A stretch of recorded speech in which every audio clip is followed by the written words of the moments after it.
Well, our next contestant is from Sri Lanka, Anudhi Gunasekara.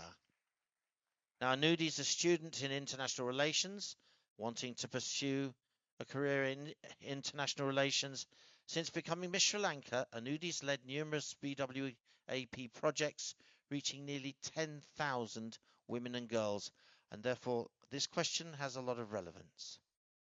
How has working on your Beauty with a Purpose project changed the way you see your role as a woman in your community and in the world? Good morning, ladies and gentlemen. Aibowan, Namaskaram. First of all, I have to be thankful and grateful for this opportunity to be standing here today because every year I've been watching Head to Head Challenge every year. Now I'm standing here as a finalist. So I'm very grateful. Thank you again. Well, I'll tell you a story first. When I was about 12 years old, I went to a competition from my school to represent my school, and I was with another girl from another school, and she was on her period. And then she wanted to go to the washroom to change her napkin. And then I asked, okay, why don't you go and do it before the competition starts? She said, I only have one. I'm not, I don't have many, so I can't use it. I don't want to waste it. At that time, I was like, why does this happen? What does she mean? Because I never had that problem growing up.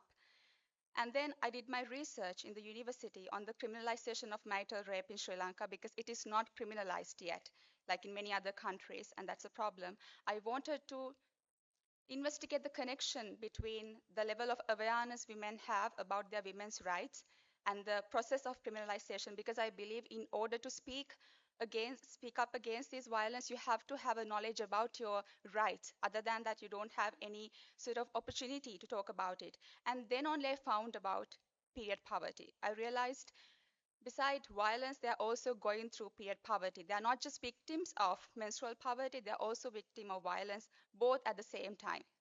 So I started my project after that. And then I realized I started this project to give back, but I'm also receiving something back. This is just purpose giving back and forth. And I have helped over 10,000 women and girls. And I help them through donations by providing sanitary products, not just biodegradable pads, non-biodegradable pads, it's also reusable napkins so that they have a sustainable solution. And second, the awareness, because I believe awareness is key. You can give a napkin, but you can only use it once. But awareness will pass through generations. So when we do awareness programs, we try to target the audience that we are talking to. As an example, for young children, we are talking about how menstruation happens, what happens inside your body, and what you should be doing when it happens.